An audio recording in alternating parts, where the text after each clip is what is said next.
How to create SQL database. The Beginner's Guide. SQL stands for the Structured Query Language, created in the 1970s and used as a relational database management system. If you're a beginner, here are 11 steps to create an SQL database. Step 1. Install the SQL Server Management Studio software. Step 2. Start up SQL Server Management Studio. Step 3. Locate the database folder. Step 4. Create a new database.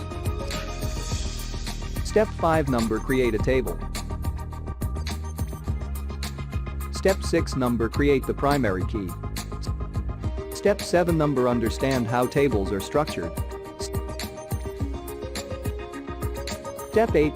Create the rest of the columns. Step 9. Save the table. Step 10. Add data to your table. Step 11. Execute the table to save the data. Thanks for watching the video.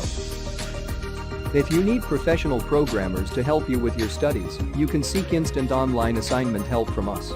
Chat with us at for more www.homeworkminutes.com